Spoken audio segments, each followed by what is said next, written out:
The subject today is love. And for tomorrow as well. As a matter of fact, I know of no better topic for us to discuss until we all die.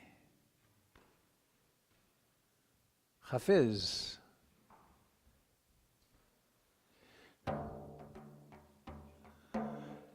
Once a man came to me and spoke for hours about the great visions of God he felt he was having. He asked me for confirmation, saying, "Are these wondrous dreams true?" I replied, "How many goats do you have?" He looked surprised and said, "I am speaking of sublime visions, and you ask about goats?" And I spoke again, saying, "Yes, brother, how many goats do you have?" "Well, Hafiz, I have 62. "And how many wives?" And again he looked surprised, and then he said, "4. "How many rose bushes in your garden? How many children? Are your parents still alive? Do you feed the birds in the winter?" To all of this he answered, and then I said, "You asked me if I thought your visions were true. I would say they were, if they make you become more human, more kind to every creature and plant that you know."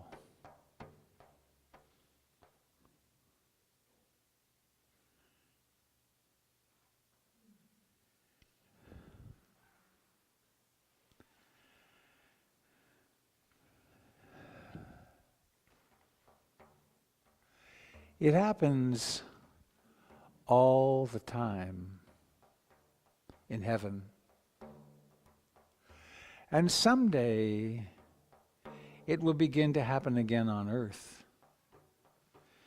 That men and women who give each other light often will get down on their knees and, with tears in their eyes, will sincerely speak, saying, "My dear, how can I be more loving to you? How can I be more kind?" It happens all the time in heaven. And someday it will begin to happen again on earth.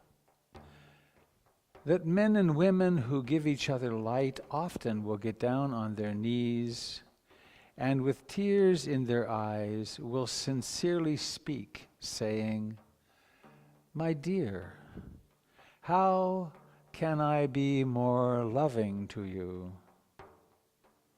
How can I be more kind?"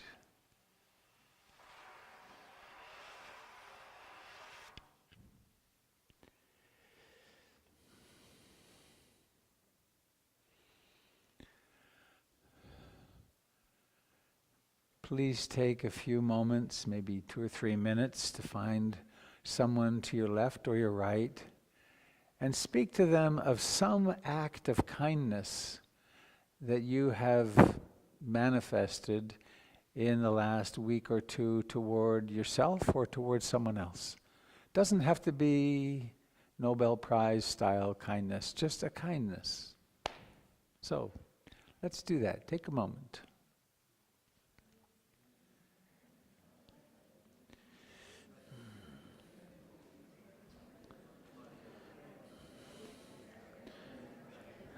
Test 1, 2, 3, 1, 2, 1, 2.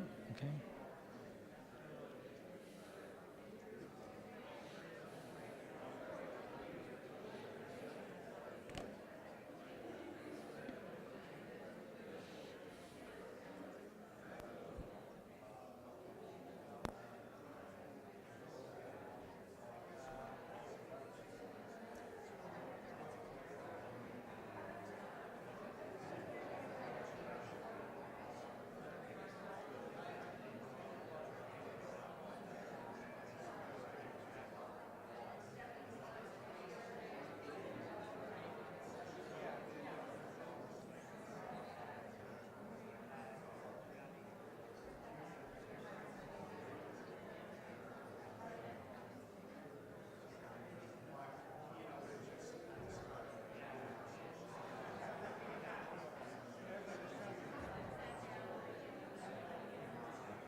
You know that I have us do that just so I can hit that bell.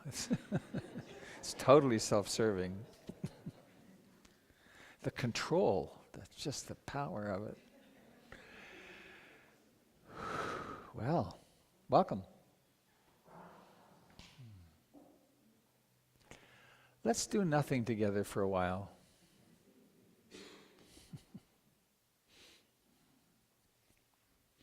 Some years ago, many years ago, decades even, I did a retreat with a wonderful Theravadan Buddhist teacher, Ajahn Sumedho. And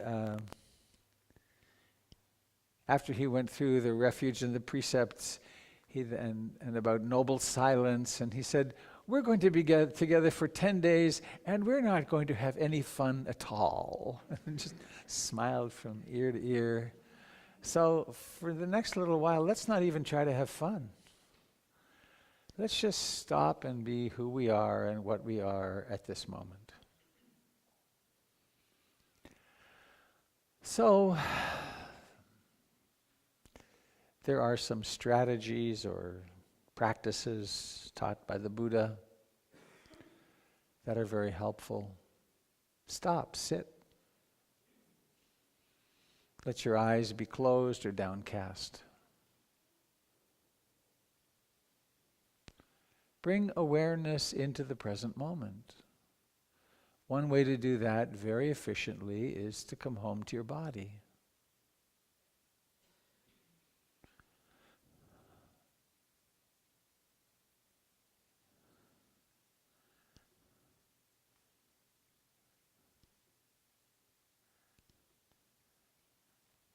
Our major task, particularly at the beginning of our practice,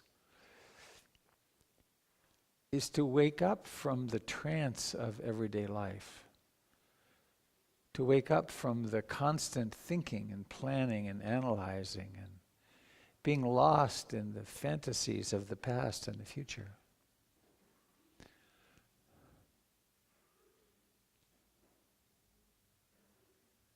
And one way to do this is to come home to the body, which provides its lifeness, its livingness right now, always in the present.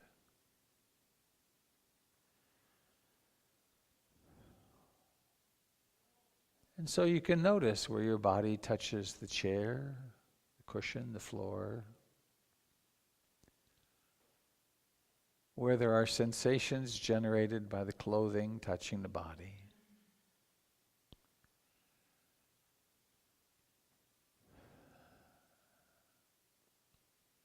You can bring awareness and the life in your hands together.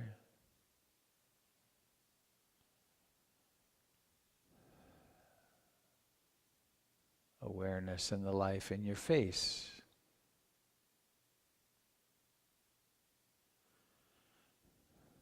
To be more precise, it would be to experience awareness in that little tiny corner of the universe about which you have some beliefs. There are some beliefs of ownership and a statement in words of "this is my face." But that's awkward to say. So colloquially we might say, simply allow awareness to open in the face.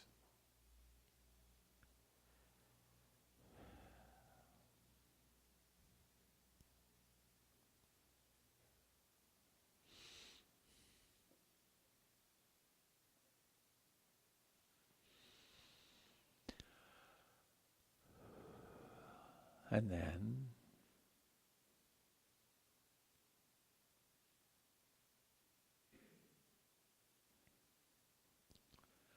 for a long time in terms of your life and an infinitesimal time in the life of the planet, breathing has been happening.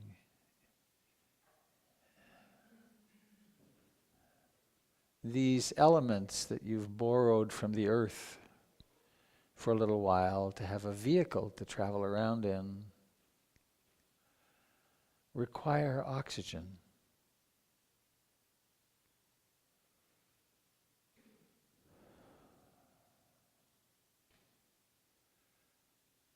And so this breathing in and breathing out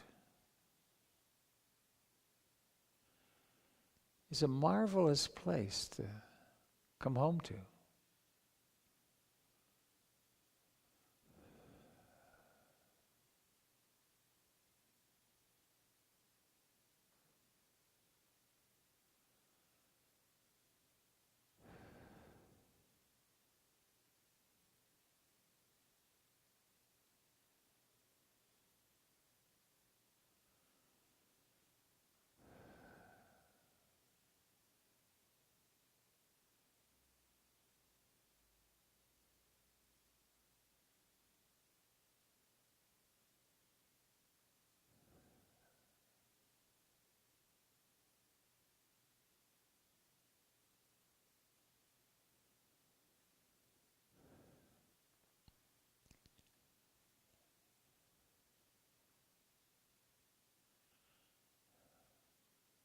Each breath arises out of no thingness, no awareness. It doesn't exist, and then it begins.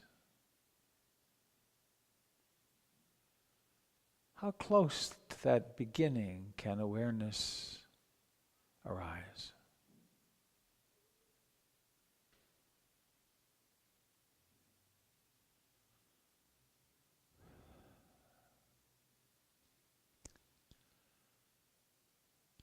And without straining, without tension, how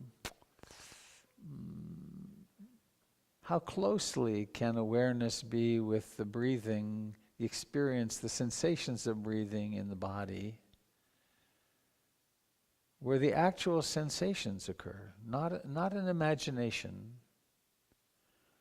In this practice, we're not imagining breathing in through the crown or the feet or the hands. We're actually observing a mammalian organism breathing.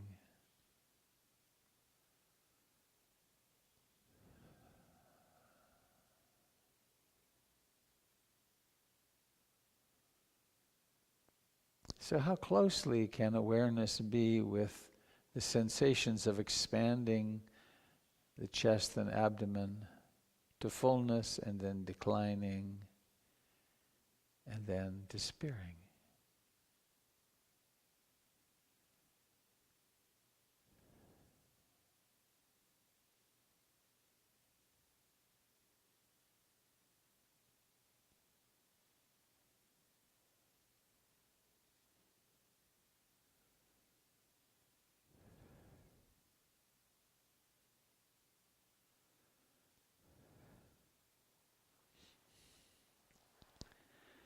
And as one develops continuity of awareness or presence, there then arises the question, well, what shall I do when the breathing has paused? And one can simply abide in presence, or you could shift to the hands or the feet or the buttocks.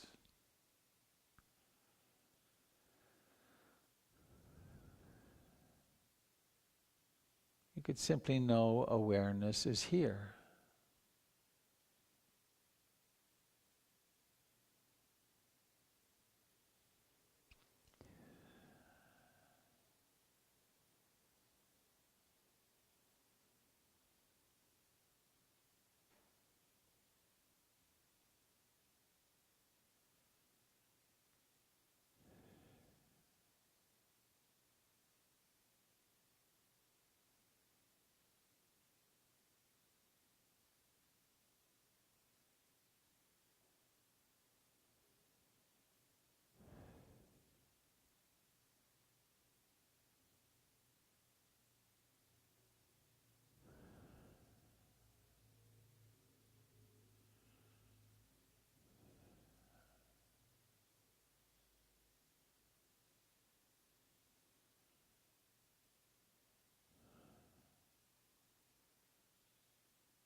Please don't make an enemy of the wandering mind.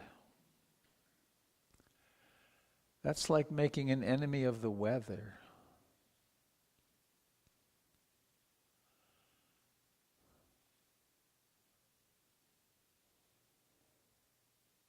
This deep conditioning to become lost in the wandering mind was the same at the time of the Buddha.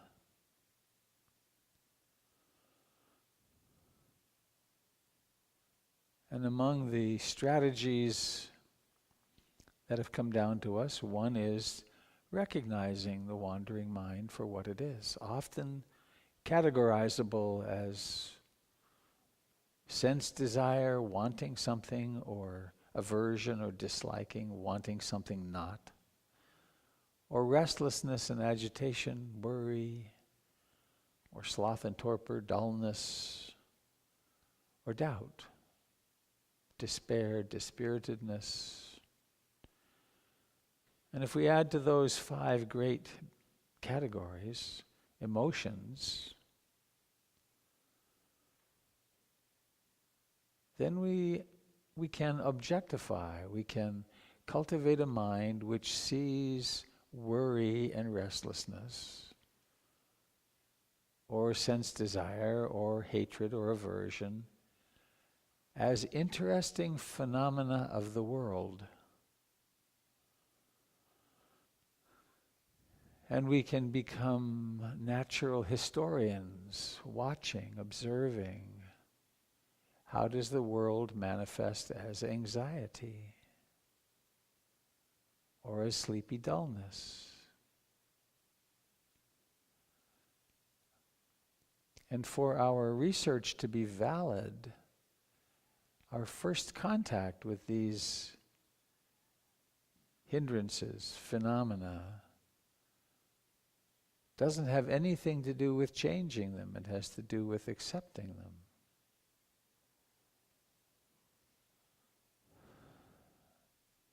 So when you can, why not stay home with the breath, with the body sitting? But when the mind has a different agenda, simply observe what the mind is doing.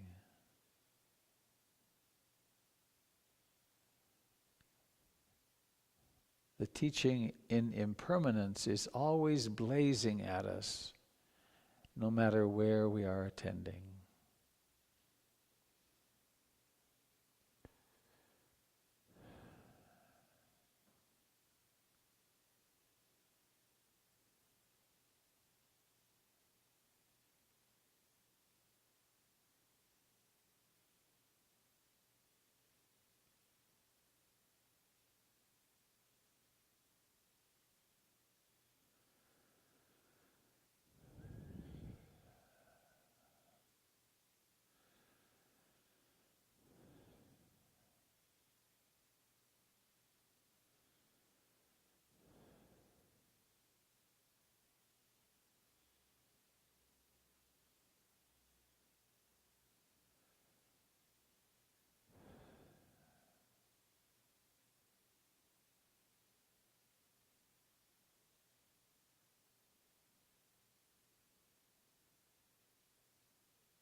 Please notice how it is that the mind can be deeply embedded in a trance state, a sleepy dullness, a dream, a fantasy, a worry, and then remarkably and spontaneously awareness breaks out.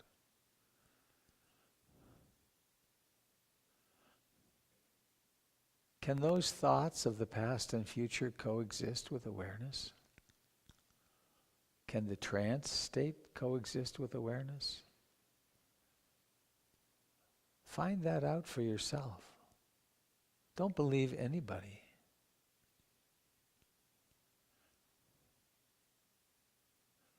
That also doesn't mean disbelieve or become rejecting of other input. But we must validate these teachings for ourselves. Are they valid? Do they do what we believe they do?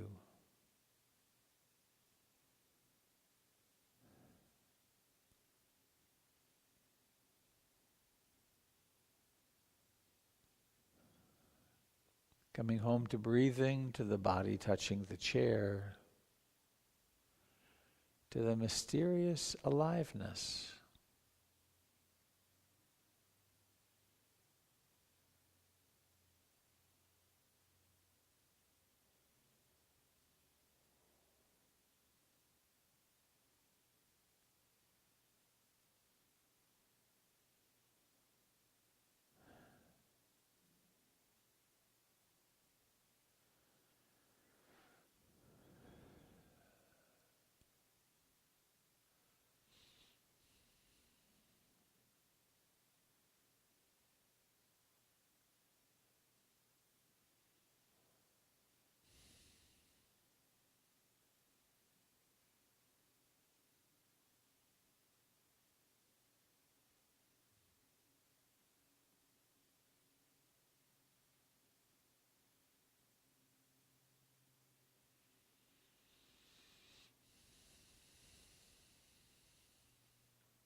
In a few moments, there will be a gong.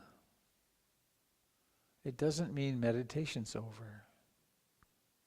It means wake up, be here. Then there will be a second gong, which doesn't mean meditation's over either. It means we're moving on to the movement practice. But with no need to abandon being present.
So let's get in touch with our standing body and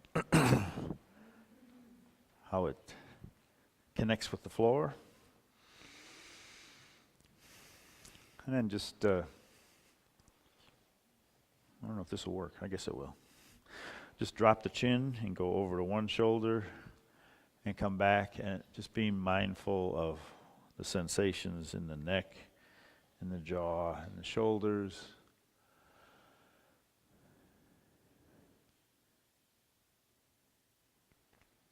Across the collarbone.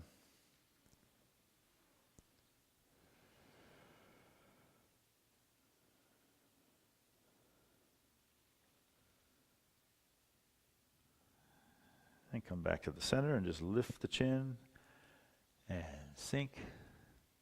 Feeling the back of the neck, just letting go. Lifting up. And letting go. How does the breath come?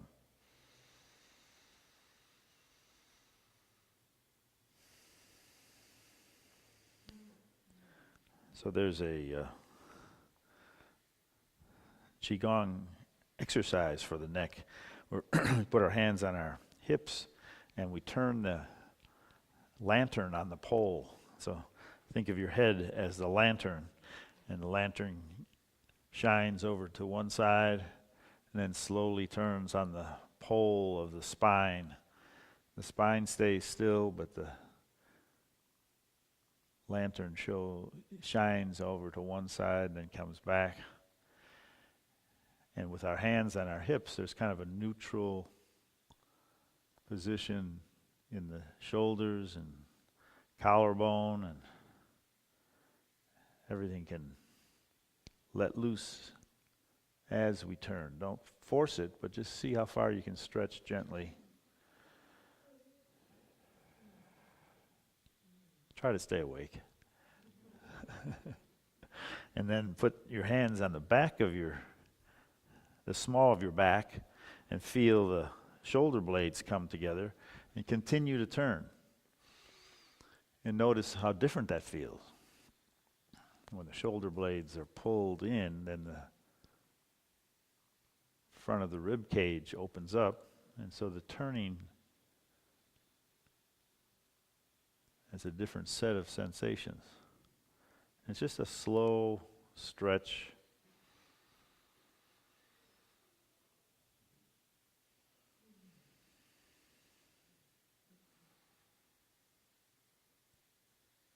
And then bringing the hands forward like you're hugging a pillow against your chest. Feel what happens with the shoulder blades now. They're kind of pulling apart. And as we turn the chin, sometimes you can feel a gentle pull all the way down the spine, in between the shoulder blades. Everything lets loose down into the center of the spine in order for the chin to move. It's all connected. Isn't it amazing? It's not an idea, it's a sensation. Moving to one side involves cooperation with a whole bunch of different little tiny muscles. We can track the whole sequence little by little. And then dropping the hands, sinking into the knees, taking a full breath, we'll lift up. And notice how the shoulders and forearms and wrists move as we lift and sink. Again, all sorts of cooperation. Lots of muscles contributing to one simple gesture. Lots of nerves, lots of tendons. Veins keep bringing energy in, taking off waste products. We're burning a little furnace. So someone's got to take out the ashes.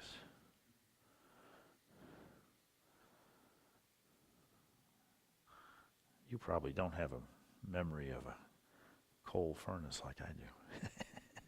Showing my age. That's all right. All right. Lifting. And opening. Coming together and sinking. Same path downward again, but shoulders are softening over to the side. Different tendons let loose.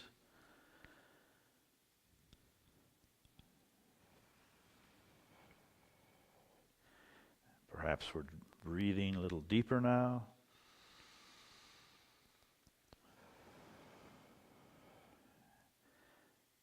Some of the stress leaves the body, then the capacity to breathe increases.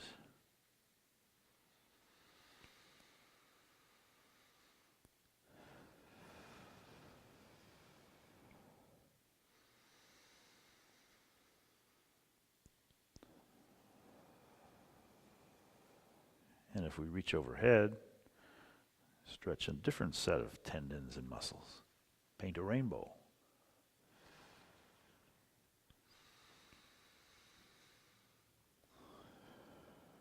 Breathing in, going up. Breathing out, coming down the other side.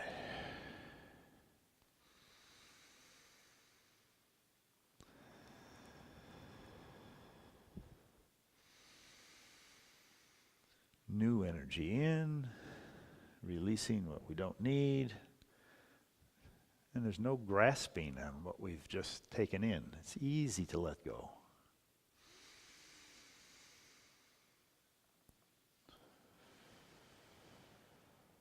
Lifting up, stretching for a second, and then pressing out to the side.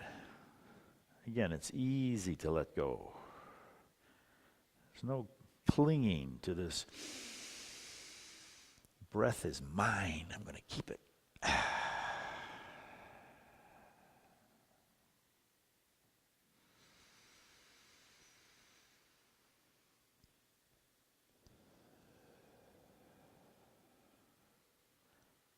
How smooth can we make the transition between the end of the inhale and the beginning of the exhale? It's almost like there's no seam.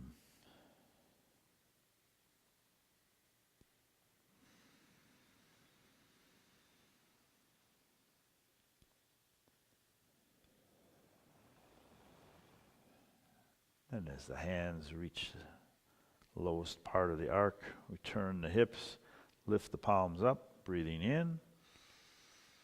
Push with one hand, breathing out. Pull in at the same time, then turn the wrists and breathe in. And breathe out.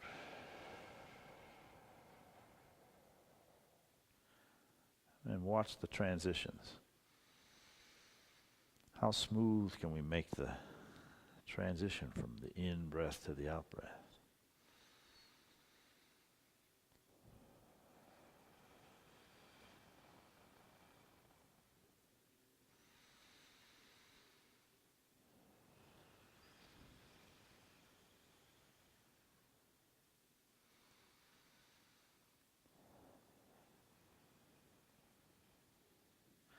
Now we'll let the arms relax down, open the shoulders, reach overhead, come down the center, and breathe out. Where does the out-breath end?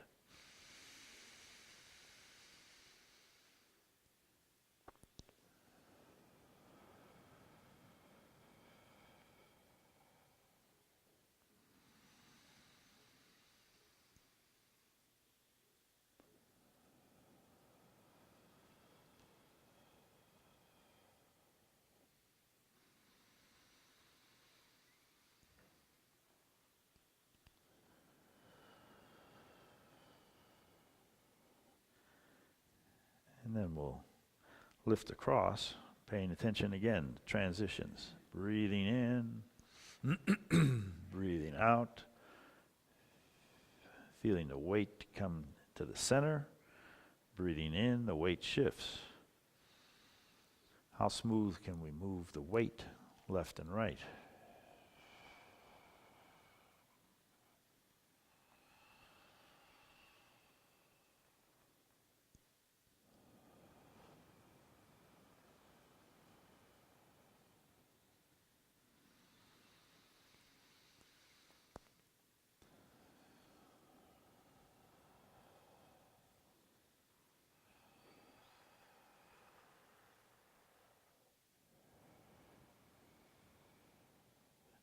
And what's the mood when we have one focus?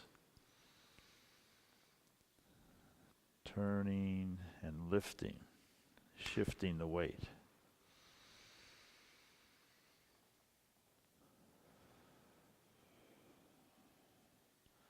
No more memories of coal-fired furnaces. They fade away. Start a new image, gazing at the moon.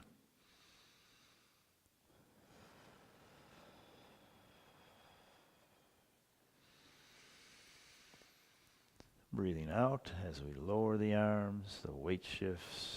We come through the centers, and then more weight on the other side, and releasing.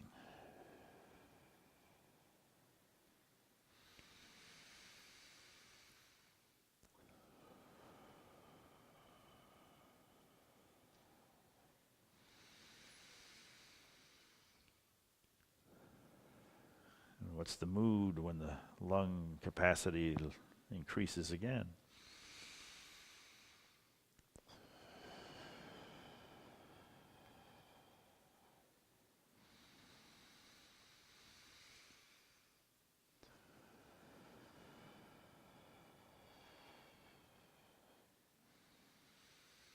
Pressing across.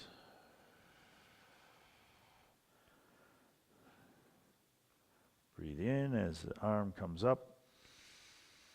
Breathe out, moving across. So we pause a little bit at the end of the shifting the weight. We're pressing the breath out and moving the weight over, and then breathing in before we start back. So we can play with these rhythms, not just let them be mechanical and unconscious.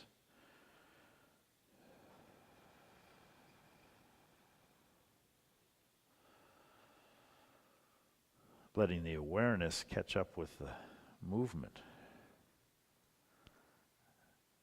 When we hypnotize ourselves, what wakes us up? I can be aware of this breath.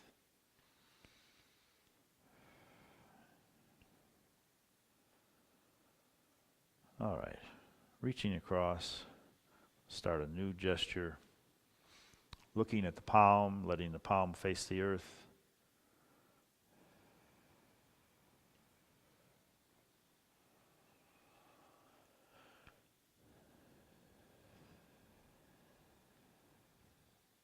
Again, elongating the pause, breathe in, and then release. Breathe in. Wiping the heartache out of the heart. Letting it all go.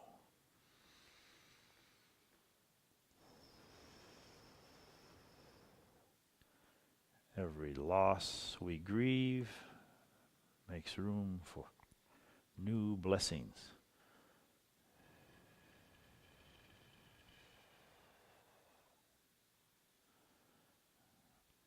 Building up energy and releasing.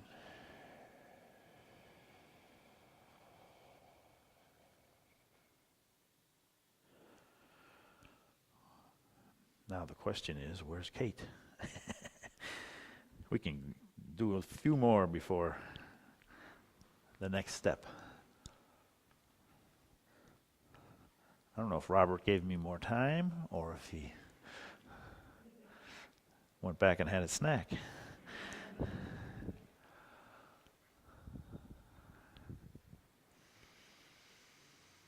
Let's turn.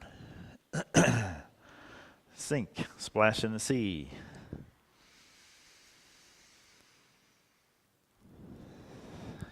This one always lifts my spirits.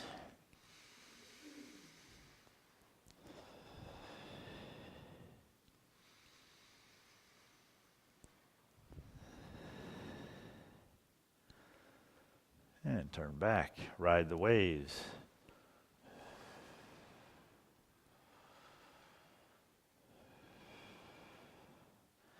But there's still the same awareness, even though the rhythm is faster and the mood is different.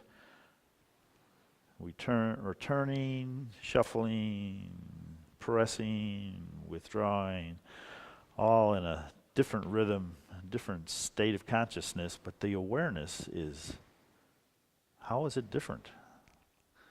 I don't know.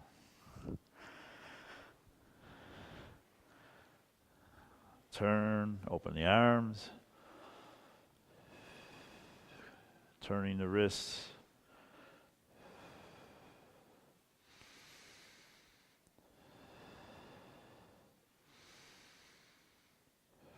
Turn back.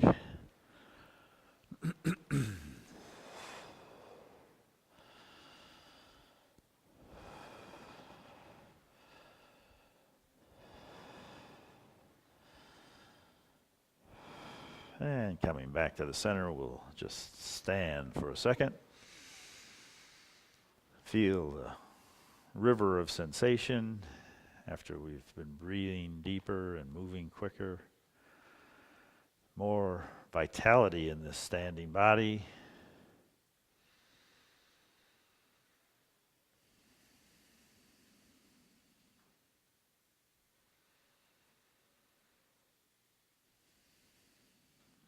So what's more open in the body you call home?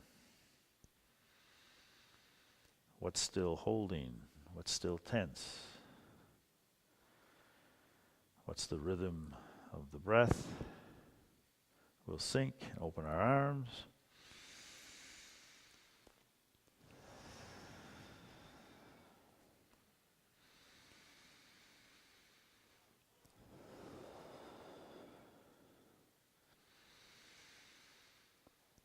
And move on to announcements, I think.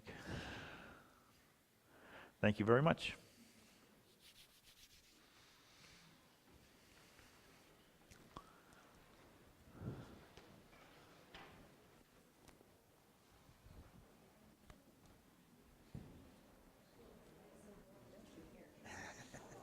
Today was even more so.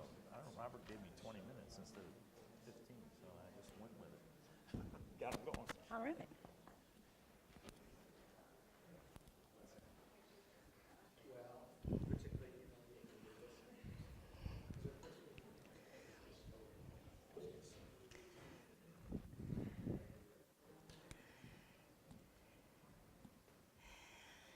Good morning, everybody. How many new people do we have here this morning? Hi, guys. Welcome. It's good to see you. My name's Kate. I have the extraordinary privilege of trying to hold together the pieces. It's lovely. I'm always, I've been at times a little overwhelmed just sitting here with all of you in the morning. To sit with so many people of good intention is quite a privilege. It's very lovely. You can feel it. It's palpable. So I'm very glad you're here. Some of you may not know about our special blessing table, and I encourage you, if you choose to at some point, if you want to just direct a thought or a little metta towards someone in your life for any reason at all, please do make use of our lovely area. Just a couple words about Dharma Hall courtesy for those of you who haven't been here before. It is considered respectful to the Dharma to do your best to stay in the Dharma Hall during the Dharma talk. And if you need to leave for some medical reason or an emergency, of course that's okay. Another thing is PIMC is a fragrance-free environment, and we become very, very sensitive to one another in the Dharma Hall. It gets very quiet, and we get very open, and there are those of us who are very sensitive to it. So if you normally wear lotions or lovely scented creams, I love them, but please leave them off for this one day. See, that's the fun part of my job. We are having a community meeting today. If any of you do not know by now, I'm really excited about it. We're going to talk about the life of the community, the business, our plans for the future, and we are very excited about that. And that starts at 1 o'clock today following hospitality. And again, if you don't know about hospitality, you go right through those doors and you run into, I think, apple crisp and bread pudding and other goodies, and you actually get to talk to all these wonderful people of good intention. So we do that every Sunday, and it's lovely, and it's friendly, and it's not scary. It took me a full year to get through the doors. Don't wait that long. Do come and enjoy the community, because it's special. Upcoming events, besides the community meeting today, we have, I understand that the PIMC Talent Night last night was quite spectacular. Thank you, Kirsten, for putting that together. Brighton Bush is coming up, October 30th. Robert, is it full, do you know? Okay, there's room. So I'm going to go to help Robert out. I think Gary is, and I look forward to seeing all of you there. Then there's a retreat in Seattle with Robert on November 19th and 20th, and you can be directed to all of that via the website. So do go to the website. The new Connections listserv is doing quite well. We have 135 members. So for those of you who haven't signed up, please do. That is for those of you who want to communicate with one another as a community. And we also have an email list where you get only official announcements from PIMC. So if you have a more limited appetite for PIMC information, that's what you'd want to do. And again, both of those you can get to through the website. I think I'm probably forgetting something. Is there anybody that anyone has that I need to remember? When is your next Qigong retreat? November 19th. Things have a way of getting very busy around here over the holidays. Gary? We have a workshop for refuge recovery on Saturday, November 5th from 9 to 12 p.m.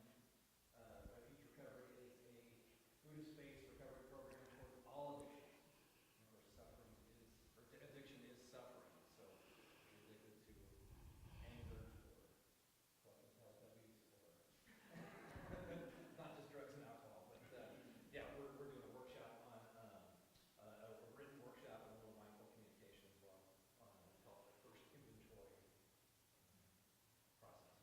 Thank you, Gary. Next time I'll get you the mic so they can hear you on the internet.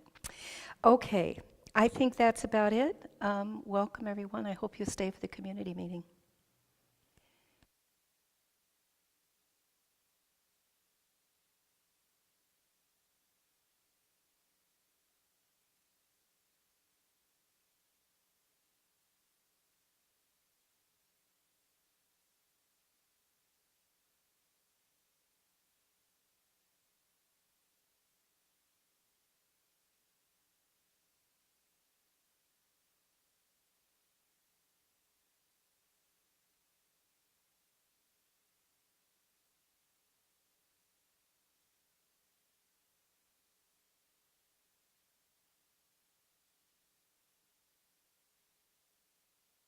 Doug, would you be so kind as to lift up the Donable?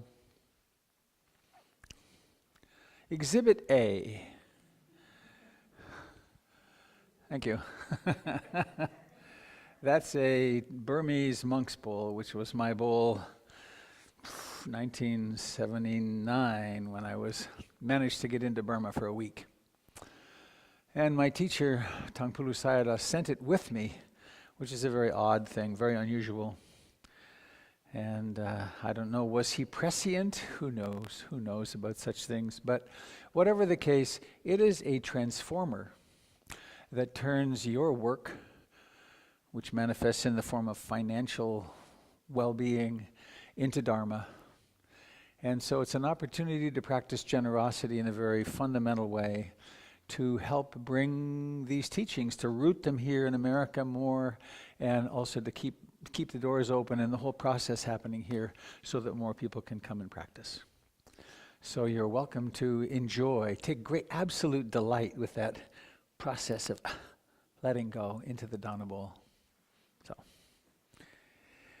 and as the shorthand from Marshall Rosenberg goes about fulfilling a request, please fulfill that request only if you can do it with the delight of a small child feeding a hungry duck. So make it pleasure. You are the Dharma talk today. I'm going to, every now and then, I like to just, or you're going to provoke it. You'll push the button, if you will. I'd like to ask you if you have questions about your practice or the Dharma that you would like to pose, and I will do my best to respond to them. And if you would be so kind, when you ask a question, to use this sacred.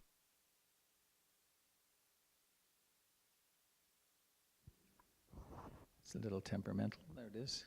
So, believe it or not, in the sutras it says that whenever the Buddha spoke, everyone could hear him, and so he obviously had this, don't you think? This is a sort of unscientific age in some circles. So this actually came to us sort of from the Buddha, and it allows you to be heard by everyone here, but also heard to the internet. If you're talking to the side, it doesn't work. It's very directional the more you get it like this. So I invite you to ask if there is a question, and also I invite you to ask the question you think is trivial or unimportant, because it's usually of great relevance.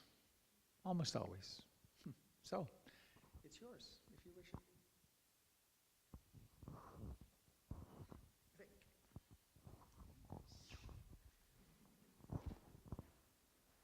Please say name. Your name. A name. Pick a name. Say a name. Hi, my name is Vic.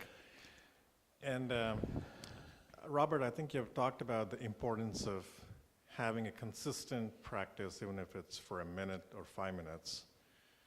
But I think you've also said that if you were to sit for about 20 minutes, physiological changes occur in your body.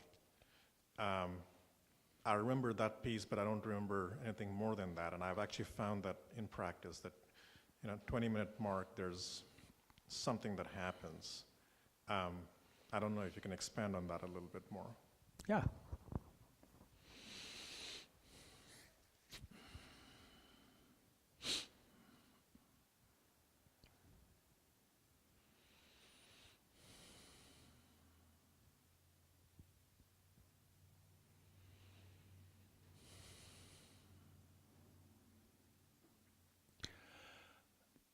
We've survived as a species because it's very easy to get us to be alert. We can go from semi-unconsciousness to hyper-alert in seconds or faster. That the perceptual system picks up a threat and it goes boom into the amygdala, little almond-shaped critters here on the neck, and bam, fiber optic connections, or better, to the fight or flight response. So we can have the adrenals squirting adrenaline in half a second. It's as though we have fiber optic connections for arousal, but the relaxation connections, which are not so important for survival, not so critical, are more like those phones. Some of you probably never saw them except in a museum, but you crank the phone and you take the thing off the side and Mabel, can I have a line? That's about what it's like when you want to say, it's okay, body, this is not an emergency, it's okay to relax. Fat chance. So one of the things that happens when we sit in meditation is we stop, we fast from stimulation, external, And then we also fast from internal stimulation, because when thoughts and images arise, or when even the emotional energies arise and we notice them, we're noticing them and relinquishing, noticing and relinquishing. And that gap that exists between stimulus and response gets bigger. And so we start cooling out the system by simply not responding. So we're sitting still, we're simplifying the external stimuli, and we're really simplifying the internal stimuli. And so the body starts going away from sympathetic arousal into parasympathetic relaxation. And it takes a while because the excitatory chemistry is in the system. And the liver, the great chemical processing factory of the body, takes a little while. It's fast, but it does take minutes. And so there's an average sort of time that between 15 and 25 minutes or so, many people will experience, which is when parasympathetic functioning supersedes the sympathetic arousal, and then there's ease. And that's very rewarding. It's comforting. One little factoid, which comes to us from John Gottman in Seattle, couples researcher, that in couples, whenever either member's heart rate gets over 100, which isn't that high, the conversation is doomed. If you're in conflict and your heart rate is over 100, the only sensible intervention is to stop. Because once fight-flight is up, you can't think very well. And this is the particularly interesting piece of it, which is that it appears that on average, of course there are tremendous variations, but on average women do this twice as fast as men. Calm down faster. Which means that they can enter back into conversation in a sane fashion in 10 or 15 minutes, while the men will take 25 minutes to half an hour. And so I would say that to help us all in our couples, that if you do get into that place, really saying, even though it's hard, because when you get to I know for myself historically it's not so much anymore, but when I get to that place I always know that I'm right. I'm really right. I am probably right, actually. But to stop and say, sorry, I'm flooded. I need to take a 15 or 20 minute break or a half an hour break.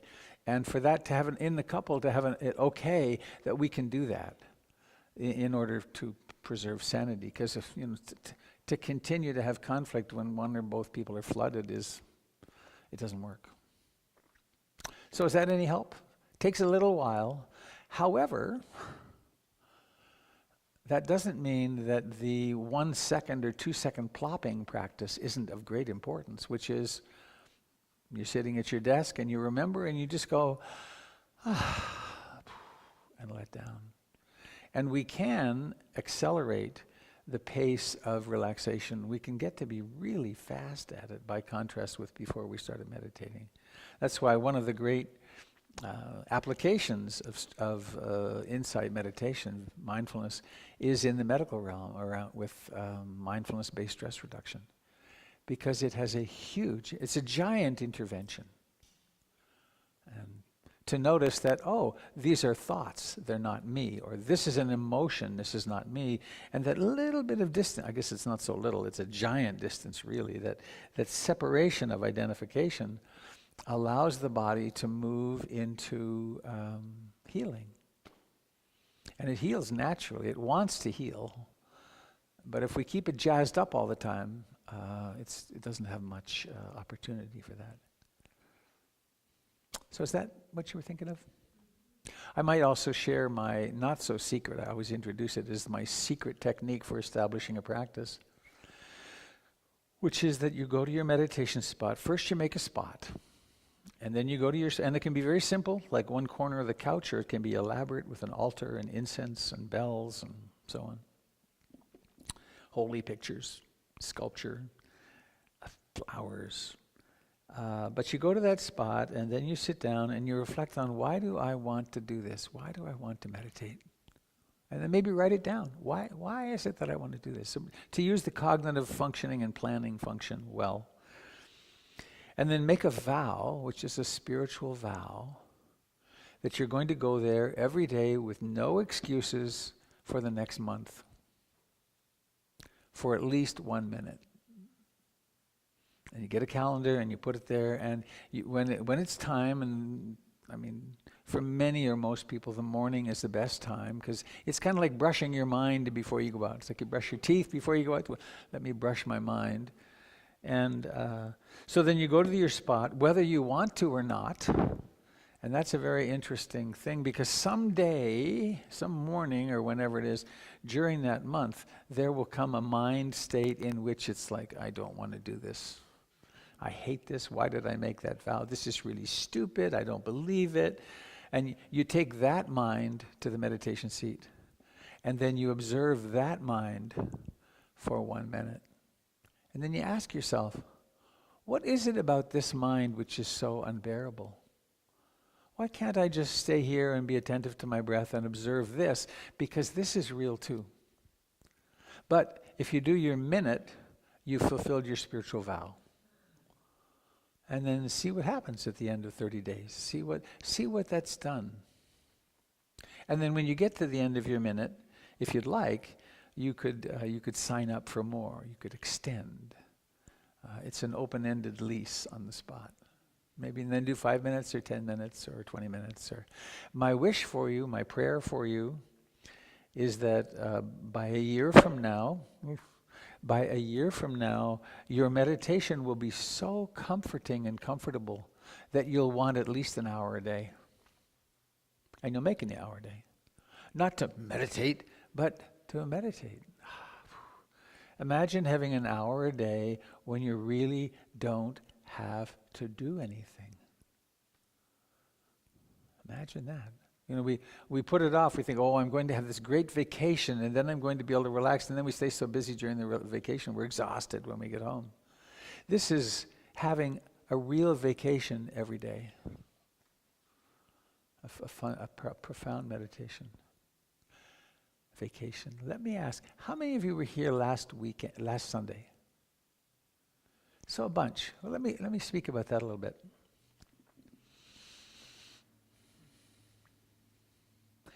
If I had it to do over, there's a piece of it I would do differently.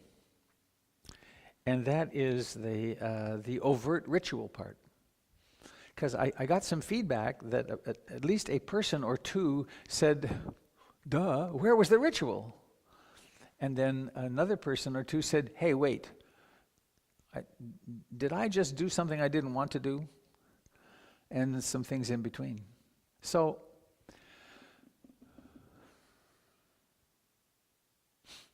what I would have done differently would have been this. At a certain point near the end, I would have said, some among you would like to do a formal ritual of taking refuge. And some of you were here yesterday, some of you would just like to do that. So I invite you to come to the front of the room, and we will now do a ritual, a somewhat formalized chanting and taking the precepts. And prior to that, I would ask, what is it you intend to do with this moment of initiation? What commitments are you making, right, around the precepts? What commitments are you making to yourself around skillful speech or non-harming or sexuality or intoxicants? If you want to make a change in your life, this is a moment to make that commitment, and then we will ritualize it together and separately so that you can take this as a new beginning. It's a very useful function of ritual.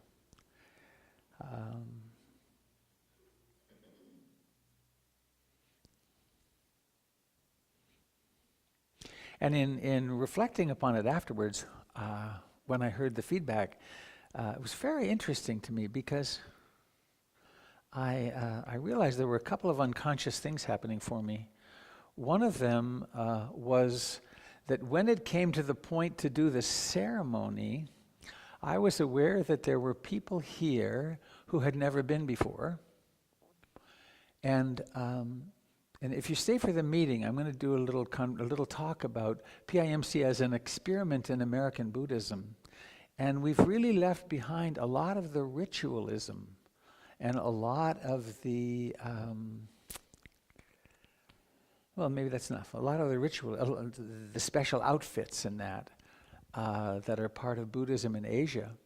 And I became aware afterwards, I was concerned about creating an in-group and an out-group.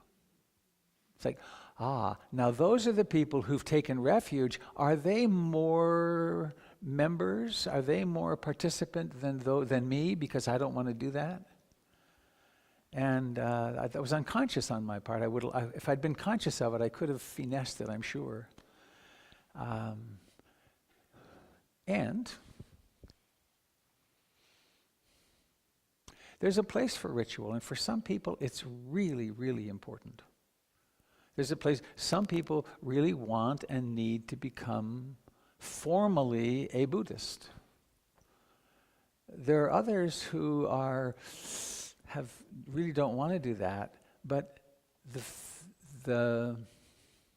one moment, please. Why are you hurrying? I don't know. I think I'll slow down. There's a tightness in the chest and a sense of rush. Please join me in 3 nice deep breaths. Oh, let's make a sigh too, that's fun.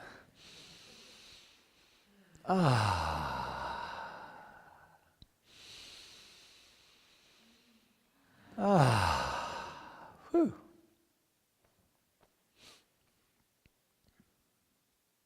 That's better.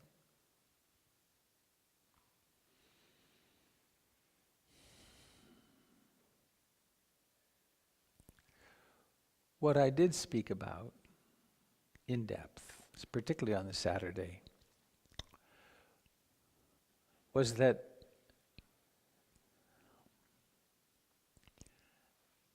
refuge in the Buddha can also be understood and practiced as a moment-to-moment undertaking. It's one thing we can have our ceremony and then take refuge and initiation. An initiation means putting something in motion, starting something. So we can have this initiation. I intend to take refuge in the Buddha, in the awakened heart-mind, in the Dharma, in the teachings and the way things are, and in the Sangha, in the community, and the historical community of awakening. I intend to do that, but not just in this moment of initiation, but every moment that I'm alive. And the mind, the mind which is present for the moment of initiation is gone a tenth of a second later. It may have changed something and put a structure in and an intention in motion, and intentions have tremendous power. And how then do we operationalize it? Well, every time the mind is wandering and waking up happens, that's refuge in the Buddha. That's the awakening moment. That's awakening to the moment of life that's there. And then every time there's awakening, and then let's say it's self-hatred or fear or jealousy or freaked outness in some way, sadness, despair, or joy or delight or bliss or whatever, contentment. When it arises, to accept it as it is, that's refuge in the Dharma. This moment is like this. This moment is like this. And then to show up to practice together, to participate in the community, to have a friend with whom you commune and talk about your Dharma practice. That's refuge in the Sangha. It's a moment-to-moment undertaking that is where we wake up.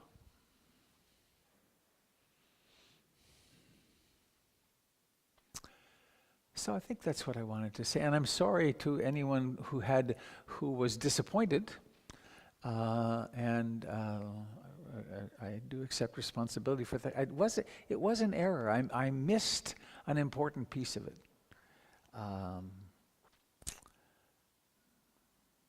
And as who was it? Can't remember who it was.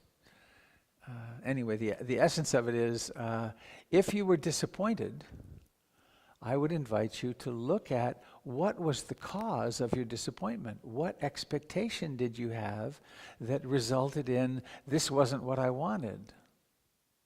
And if that caused suffering for you, there's an opportunity to wake up and say, oh, it wasn't what I wanted. Dang. And notice if that happens more than 500 times today. Because it's ongoing all the time, isn't it? There's something isn't quite right.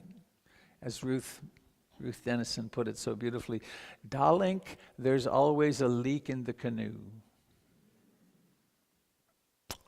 So, any other question further, or anything about that would be fine too. Kate.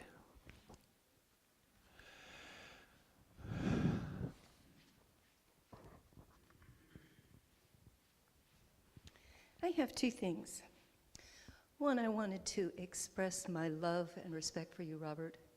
You're an extraordinary teacher. This man we are gifted to have here in this community has the ability to be as human and as loving and as aware as anyone I've ever known. And I love you for it. I love you. We get to work together. It's really hard, boy. It's the best job in the world. Putting up with the staff is really a challenge. And I also have a question about meditation. I often am asked where the insight part of the insight meditation comes in. So we sit and we get quiet and we watch the mind. But when there is reflection about an issue or some problem in our life, how do we go about incorporating that into our meditation?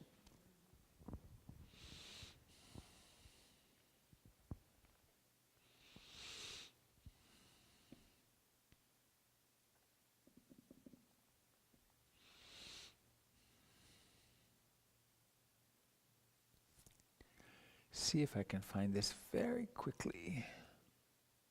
I'll just make it up. I don't have to have the quote.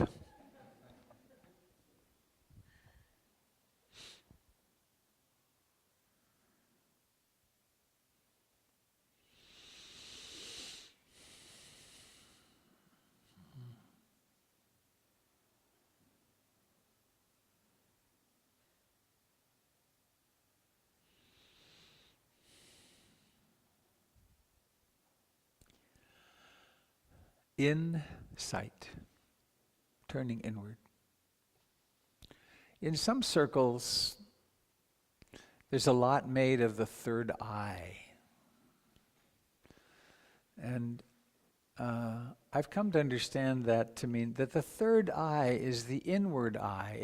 It's that which can observe the inner world. And it's not a visual phenomenon. It's too bright. It's a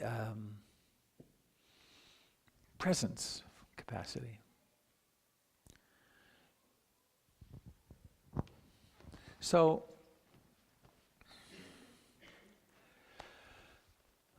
we have survived a lot. A great deal of our survival is that we pay tremendous attention externally.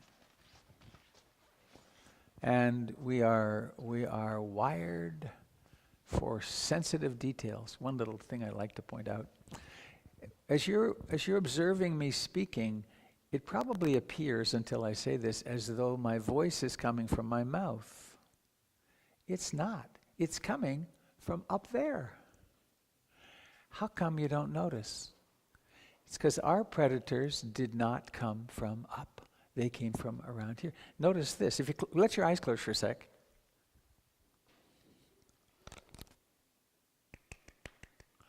Point at the sound.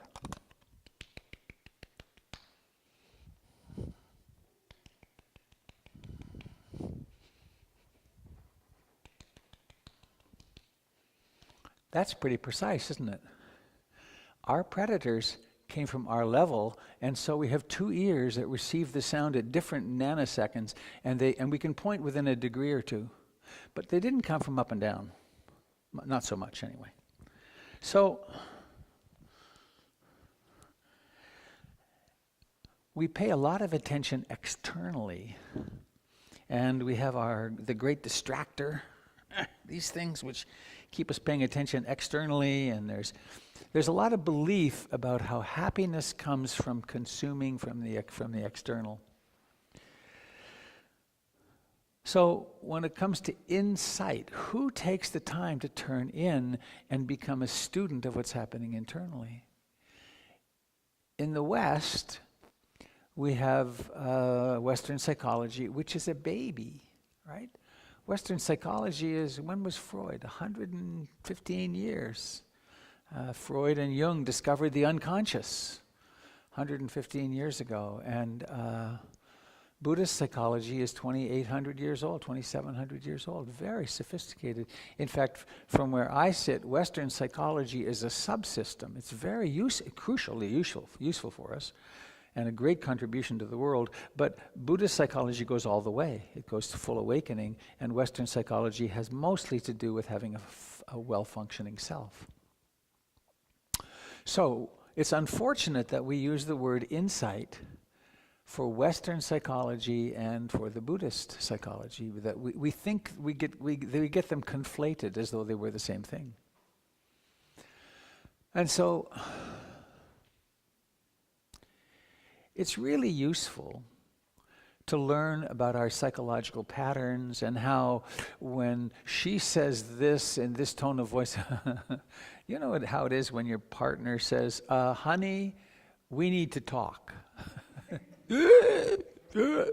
That thing that happens, or gosh, someone left these dishes out here again. That kind of stuff. It has a big impact, and we can learn about that, and we can learn the origins of this in childhood. And so there's a very important usefulness to psychological insight. But that's not the insight of insight meditation. Satipatthana Vipassana, the other way for you guys, Satipatthana Vipassana.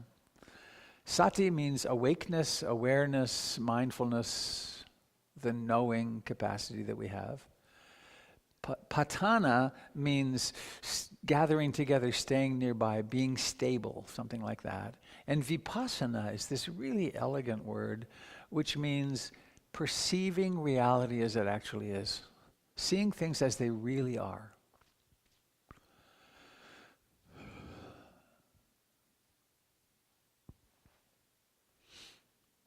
What I was going to look up was the Satipatthana Sutra, the Four Foundations of Mindfulness.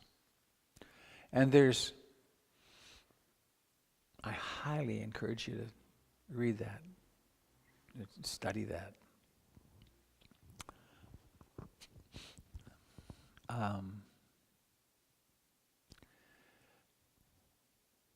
The Buddha, bless his heart, ordinary human being just like us, who devoted his life to practice, woke up, and I think it was not that he's the only one that ever woke up, but it was one of the most important discoveries ever, if not the most important discovery, which is that it's possible for we human beings to actually wake up and remember who and what we really are.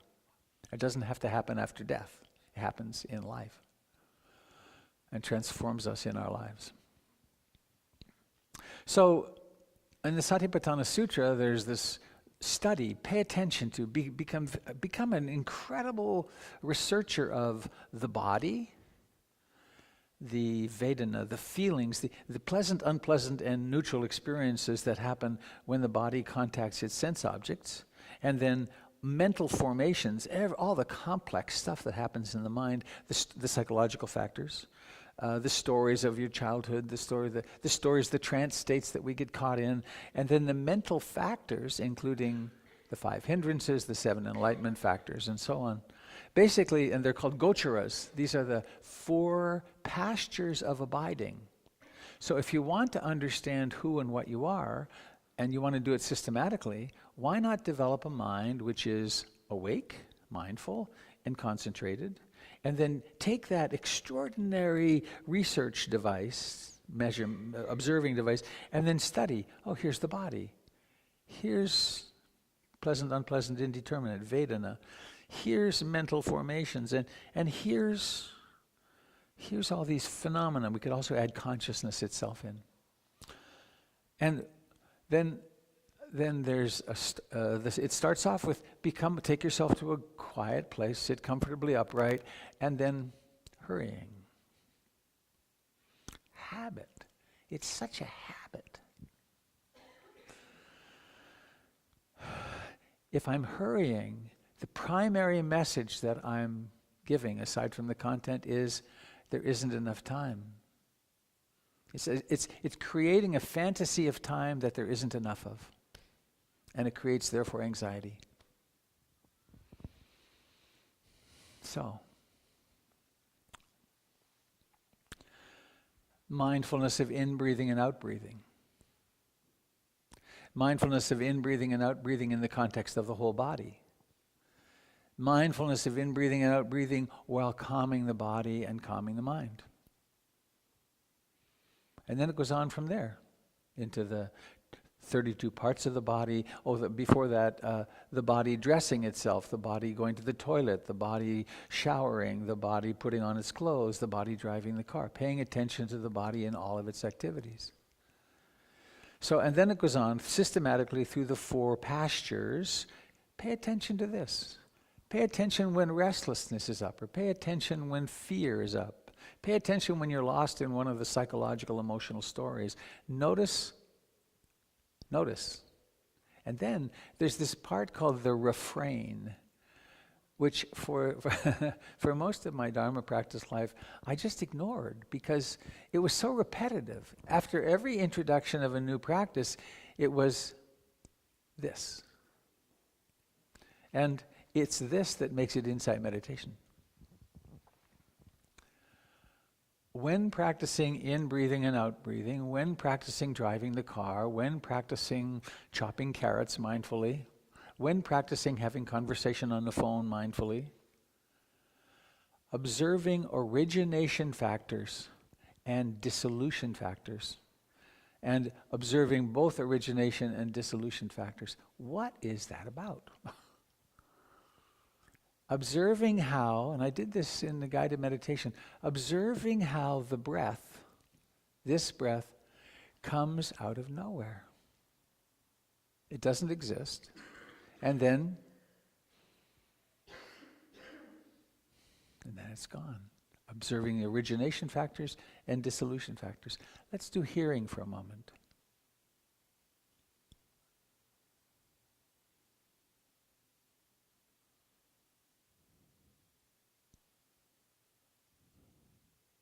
Hearing.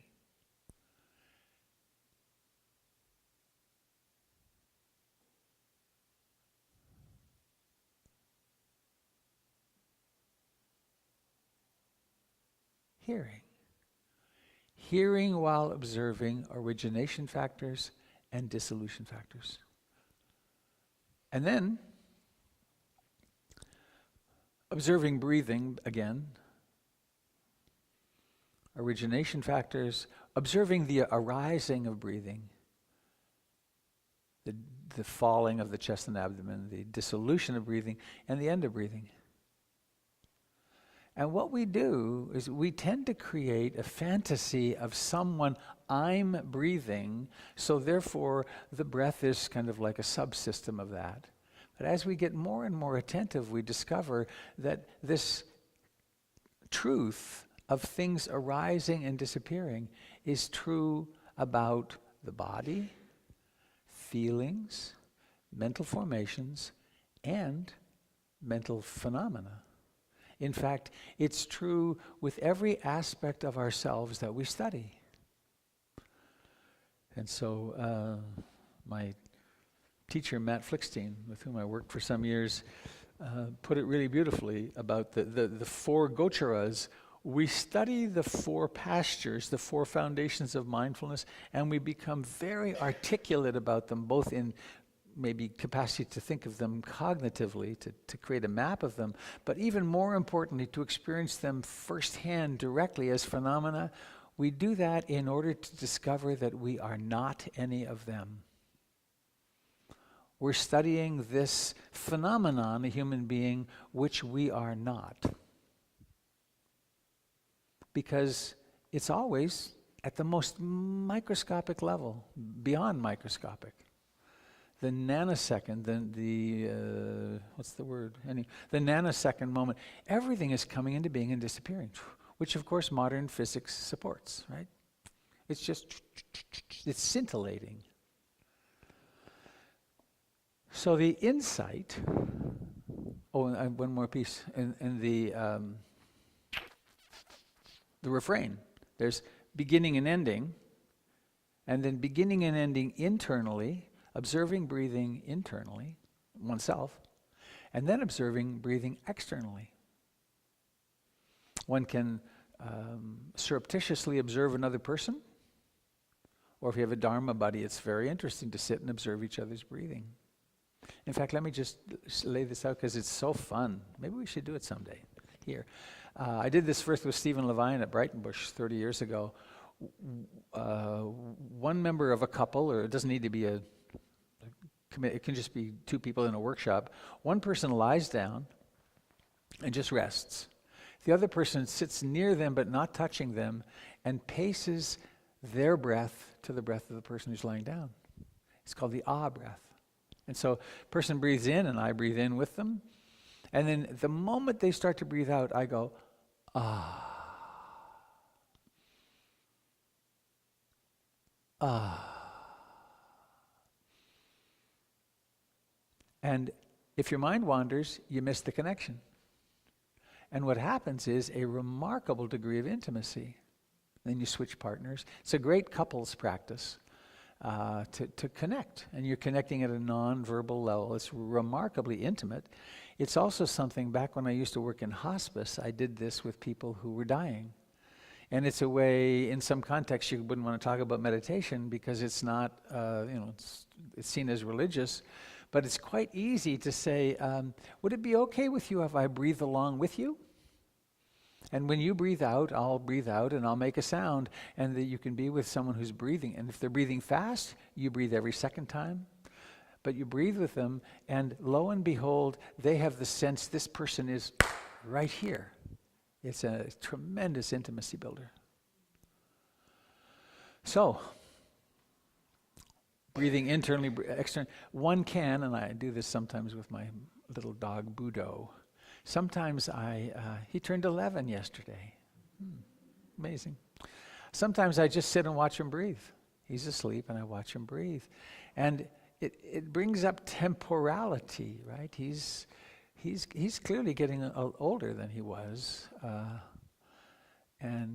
So anyway, to watch another being, anytime you're with someone else who's breathing, you can pause and notice, watch the impermanence.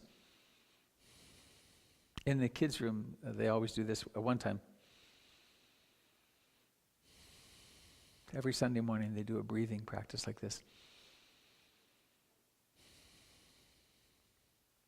And then the final piece of the refrain, which is really encouraging, says, or cultivating sufficient mindfulness to know there is breathing.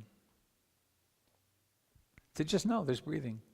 It doesn't have to be always down in the microscopic. It can be simply there's breathing. So, the fundamental to the Buddha's teachings are the three characteristics of existence. And these characteristics exist from the level of galaxies, where they just discovered there's 10 times more of them, didn't they? There's already a ridiculous number, an unimaginable number, and now they say there's 10 times more. I mean, it's like they're frying the imagination. So, they say, people who study such things, that there came out of nowhere, came this huge thing that continues to happen. The universe was born. In Hinduism, Vishnu, one of the stories, is that Vishnu was asleep for eons, and a fly landed on his cheek. And he opened his eyes, and universes occurred. The Big Bang happened. And he was curious about this fly that had landed on him, and he looked across the heavens, and universes evolved, and galaxies and beings, and then he closed his eyes, and they all winked out. Beginning and ending. Planets, as I always say at this moment in this kind of talk, this gold was formed in the explosion of a star. That's where it comes from. So a star blew up to provide the gold in my wedding ring. Pretty amazing. And is it mine? Only for a moment, right? Before long, there won't be a finger for it to go on. So the first characteristic of existence about insight, Buddhist or spiritual insight, is nothing lasts. Everything is in flux. There's nothing to hold on to. Everything we're holding on to and that we want to make last is a cause of suffering.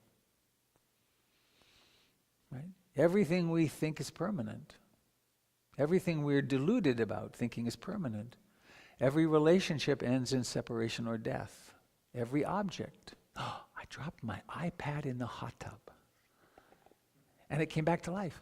It was in, it was great. It was in the middle of the night, and I was having restless leg syndrome, and I got up and I was in the hot tub reading, and I put it very carefully. I knew, I won't forget, I put it up on my bathrobe, and then I got out and pulled my bathrobe off, into the, but I had it in a second. It was like, boom, and I ran to the hairdryer, and I dried it, and I've pulled out from all the speakers, and then I stuck it in rice for a day, and it works.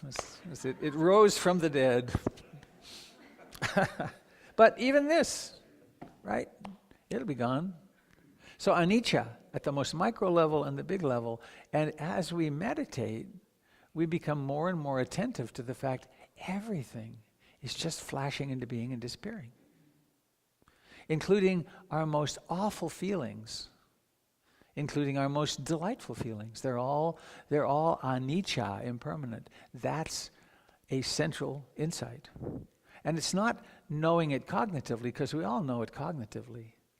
But I watched this morning as my computer did something really weird, and there's a slideshow I'm going to show this afternoon, a 3.5-minute slideshow, and it wouldn't work. And I watched this anxiety come up, and this, oh no, and there was part of me watching and saying, what's going on here? This is such an old, pointless conditioning. It doesn't matter if the slideshow works. It might be better without it. You never know. But the frightened being, I put so much work into this and I'm really attached to it. And what for? Well, it's a habit. Right? It's a habit. So, anicca, that's one of the characteristics of insight. And the deeper our understanding of insight, of anicca, or anicca means not permanent. The more we understand truly anicca, the less anxious we are. And then, you go out to the car in the morning and you've got a very important meeting to get to, and you try to start the car and nothing happens. And there's that moment of, oh no, and then the next moment is, aha, I knew it. I knew this car was going to stop working. Or, on a much bigger scale, something really bad happens. You get the news of a death. Or you discover you're in your own post-automobile accident and you realize that you actually are going to die in your car. And you take a deep breath and you realize, oh, right, I know what to do here. I've been preparing for this my whole life. This is the moment of my death. I think I'm just going to be aware of breathing and watch what happens. And notice the freak out that wants to happen, but you don't have to go there because it's just the mind. So the more insight, the more capacity of understanding anicca we have, the happier we are. We have plans with someone and they don't show up. And the mind goes, oh, don't they respect me? And then you realize, oh, anicca, right? That plan was just a plan. And then the second characteristic of existence, dukkha, unsatisfactoriness or suffering. Birth, sickness, old age, decay, death, having experiences we don't want to have, not having experiences we do want to have, being with people we don't want, not being with people or persons we do want. That's not what the advertising world would have us believe. We're taught and we believe that we can be content and happy through consumption. And that's one of the main reasons for addiction, because this moment is not okay. Well, I know that if I can at least dull myself out so it is sort of okay for a while. And then I always come down, right? And then there's the blur you have to pay for. Or if I could just buy another something or get a bigger house, or there's so many things we do thinking I'm going to finally arrive somewhere and be satisfied. And it doesn't happen, because it doesn't happen that way. True satisfaction arises through insight, which is realizing it doesn't work. So why not relax back into things as they are and realize that what we really are, the real relief is realizing what we really are, which is everything. That we were here before we were born and will persist. Not as this personality, but we are the universe manifesting as a person. So dukkha. And then the third characteristic of existence, which we could have 2 weeks to talk about for my pleasure. Anatta, not soul, no enduring entity. Isn't it an interesting belief? I am. Where did you come from? Do you have a story about where you were before that sperm and egg connected? They were sitting doing breathing with each other. And where were you? In my childhood, it was under a cabbage leaf. But you may, and many of us do, we have a story. Well, this is where I was, maybe it was a former lifetime. It's the Buddhist mythology. And then, where are you going to go when you die? And there's lots of stories about that. One of the stories is that I'm going to go to heaven and all of my family will go with me. And then some of us wonder, is that actually the kind of heaven I want? I really want to go to, because I've chosen a new family. But those are very interesting stories, and the Buddhist world has its story about next lives and so on. And who knows what's true? But if we look carefully, those are beliefs. So there's another possibility, which is, I have an Alan Watts quote about this, that we come from the earth. We don't come into the earth. We are the earth. This is the earth sitting here. It's alive. It took in some of the earth this morning. It took in some of the earth's water this morning. It'll all go away today. There'll be some energy in the meantime. And before long, and is that such a problem? What if the belief, what if through our meditative practice we could see more and more clearly, let's say a moment of quiet, and then a worrisome thought arises. But in this instance, instead of becoming the worrisome thought, one realizes, that's worry. Thank you for sharing. And then you're left with presence. Or maybe it's anger, or maybe it's superiority, or maybe it's jealousy, or maybe it's fear, or whatever. And instead of, this is me, it's very interestingly observed for what it is. Hang on, interruption from the right hemisphere.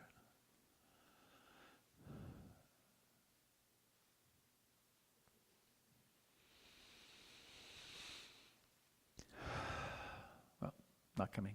So, anicca, dukkha, anatta, impermanence, unsatisfactoriness, and this freedom from the tyranny of having a self. Even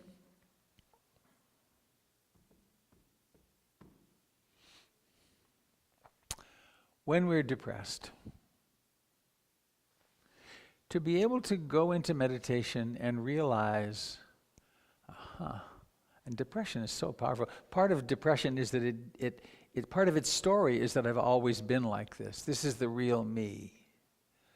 And that's not true, but we can't believe the exceptions. So let's say, and I suffered with depression for so many years. Blessedly, it's moved on. But you can sit in meditation and observe this is depression. So put aside the word, what are the experiences in the body, and we can come to a place where there just isn't any suffering. There's all the same symptoms, but there's just that mood. Now, it's very difficult to live there, and for that we have pharmaceuticals. We also have therapy. Western psychotherapy is very helpful with that sometimes, because we can find the psychological, emotional roots, and sometimes they're biochemical, and we can let that move through such that we don't have to live there. But I'm trying to make a connection here. Being able to, being habitual in practicing insight into the nature that mood is not me. Happy mood, sad mood, joyful mood, spacious mood, contracted mood, that none of them are personal. They're the weather. So insight meditation is about developing insight into the fact that everything is impermanent, unsatisfactory, and not a self, not an enduringness of self, which doesn't mean we don't have a personality and that we don't have to, there's someone here that we have to take care of, but brief, coming through. There's one other thought.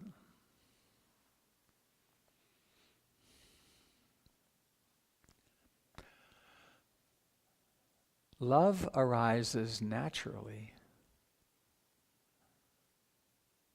when its opposites are illuminated through insight. We don't have to try to be loving. As soon as our greed, hatred, and ignorance diminish, what else are we going to be? And so kindness comes really naturally, and we can also do practices which kind of prime the pump to be loving. But the core is actually a moment of clear insight and acceptance of what is a moment of love. There's no difference. Insight and love are the same phenomenon. Because we can't have insight if we're rejecting. So, good insight. That's, I do this, I think of it as silly practice, but I've done it thousands of times now. When we're standing in the circle at the end today, or I'll be with the kids, and then I say, can we let go? Well, of course we can. But that moment of letting go is interesting experiment.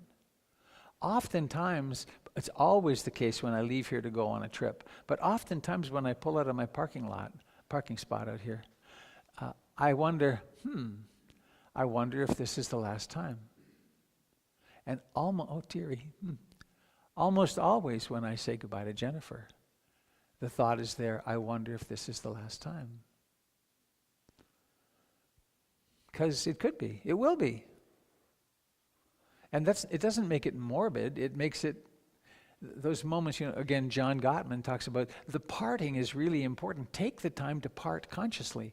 Take the time to meet consciously and have a little reunion. And then I think it's 5 minutes or 7 minutes or something like that. Have 5 or 7 minutes where you actually pay empathic attention to the other person each day. It's kind of like the basic survival for couples. But parting and greeting and leaving are very important. Because they are. It's how we function.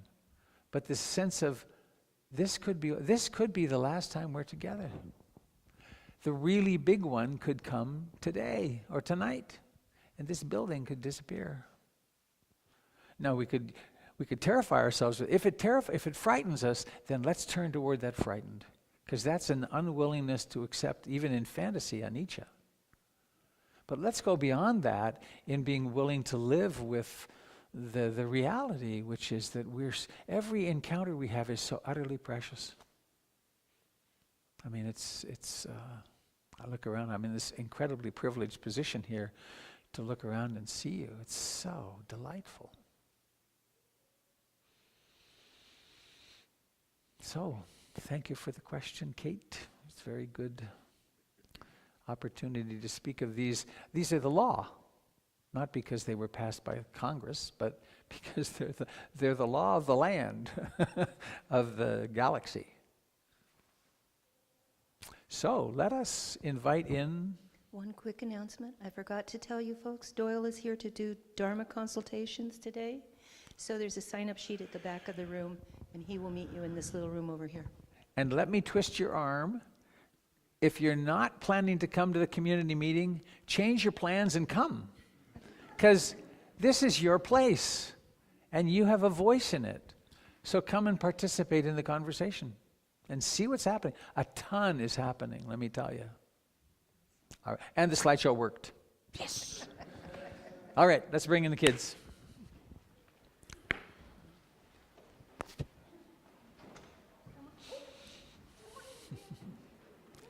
Thank you to those of you who joined us on the internet. The microphone.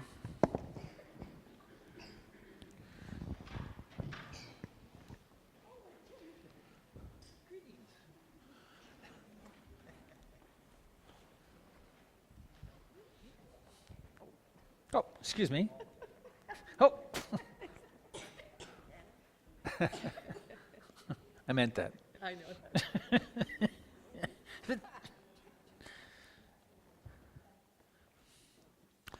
Well, you have a ladybug skirt. That's beautiful. And you have a hearts, and you have a, what do you call that? Design. And you have sparkles, oh, I like that. And you have green. Go green, yes. Well, and keep the environment healthy. I agree. May I hold your hand? What do you think? Okay? Don't have to. All right. May I hold yours? Yes, okay. Great. So, one of a kind ever hands right now on the left and right. Why not use these mysterious minds of ours to wish the person on your left well? What would that wish be?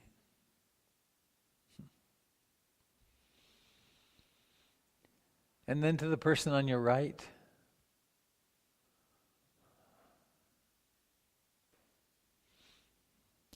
And so around our circle, right hand to right hand, heart to heart, hand to hand, wishing each other well.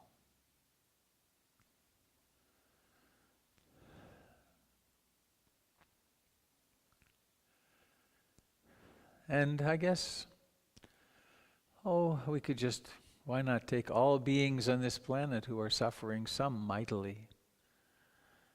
May all beings be comforted. May all beings remember their true great nature. And in this time of political tension in our own local environment, sort of local, let us wish everyone involved happiness and contentment. And may we all remember, may we all awaken from the delusions that create separateness and conflict. And do we have someone to sing our song?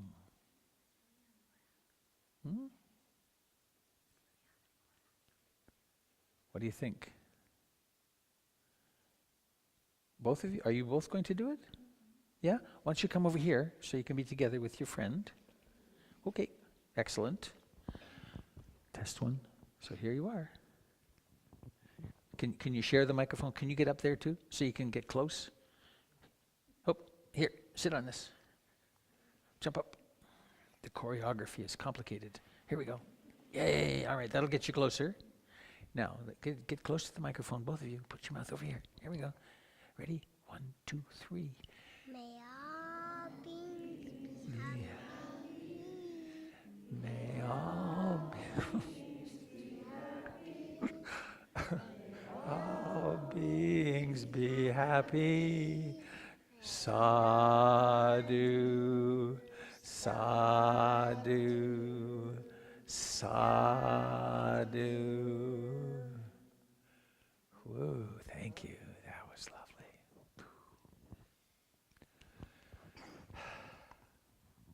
It's enough to blow an old man's socks off.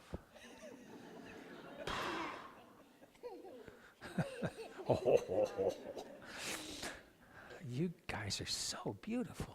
My goodness. Well, and now we have the great ritual where everybody in the room takes a deep breath. Everyone on the internet this time too, you can do it with us. We require your participation. We invite your participation.